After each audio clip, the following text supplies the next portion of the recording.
and welcome back to Mamalog's Elimination Communication YouTube channel. My name's Katie. I am talking to you this week about week 7 of our journey. It has been brilliant. So last week I was having a bit of a crisis of confidence and I was a bit worried about doing EC or pottying my newborn in public out of fear of judgment or embarrassment. I would like to tell you all the places I've pottied my newborn. Yoga class, church, 2 different parks, the boot of my car, cafe. So I'm really proud of myself. The first place, the yoga class, I was really worried. He was asleep and then he started to wake up at the end of the class, so the class had finished. So I got this little potty and I put it in between my legs like this. You can barely see it, right? This was baby, and I just put him on top like this. He just sat up on my lap. And I don't know if anyone really would have noticed, but the teacher came over and was like, he's on the potty already, that's amazing. And I said, oh yeah, and I was a bit like, oh, embarrassed.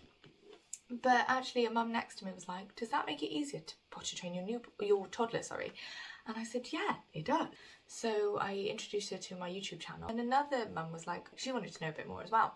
So that was really cool. So not only was I not met with judgment, or open judgment anyway, people were interested and I was spreading knowledge and it was really cool. The place church, I just went into the side room, was completely alone and everything worked perfectly. He didn't have to do his mess in his nappy. Another one was a cafe, and this was a particularly good story because he went in the car at 10:15, so we all went together to my toddler's football class. It was 10:15, we put his clean nappy on.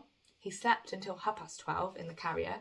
I took him out of the carrier when he woke up, completely clean, dry nappy, put him on the potty, big poo, big wee, and then a signal wee at the end. I was really proud of him, proud of us, proud for having the confidence to... I say do it in public, we're the only people in the outdoor bit at the back of the cafe, but still, like, the waitress came out and I wasn't bothered. I don't even think she noticed. So, boot of the car, so he woke up when the car stopped, so I just did the same. I just sat in the boot of my car and did this. And I had my toddler on his potty on the floor next to the car. Park bench. This is something I have learned this week. There's a few things I've learned which I'll share with you.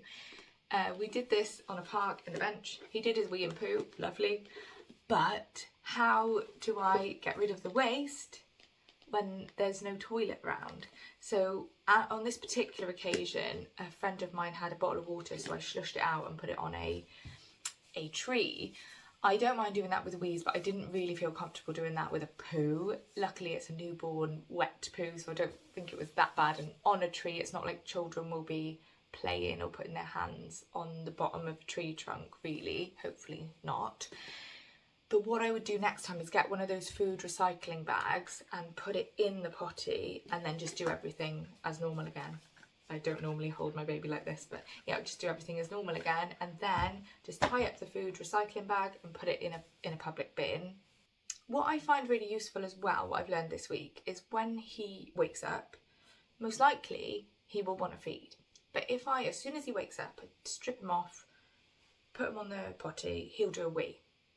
And then he probably won't want to be on there much longer if he's just woken up after a long sleep.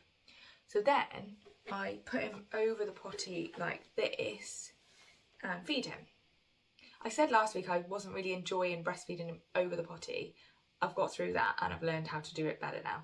So I hold him like this after he's done a wee. Now the importance of that is he's a little boy, and if I hold him like this, if he wees, this potty is going to save nothing.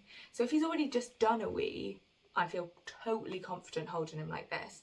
So if he does have a little poo, that goes in the potty. When he's finished with his feed, I just swivel him round again. And then he probably will finish his poo and then do a signal wee. And that's how we've done it. That's actually how I did it in church. I was so confident I'd be fine. I did it in church and we were fine. Another thing I was thinking about is, oh, I'm so sorry, I keep waking this poor little angel. Why does everyone not put their baby over a potty at nappy changes and you change your baby's nappy, right? Because it's dirty. If you just put them over the potty like this after they've not got their nappy on and they do a wee and a poo, imagine if you didn't put them on the potty, they're just going to do that straight away in the other nappy. So it makes so much sense just to see if you can get rid of it somewhere else and then keep that nappy cleaner for longer. That would be my top tip for this week. If you have anything to say about this episode, or you want to tell me off, if you want to give me some tips, if you want to ask any questions, please put them below. Also, listen to my podcast, Mamalog Podcast. Follow me on Instagram, Mamalog Podcast. That is not strictly about elimination communication on my Instagram and the podcast, but you may find them enjoyable. It's all about creating community, so I hope to see you there as well, and see you next week for week 8.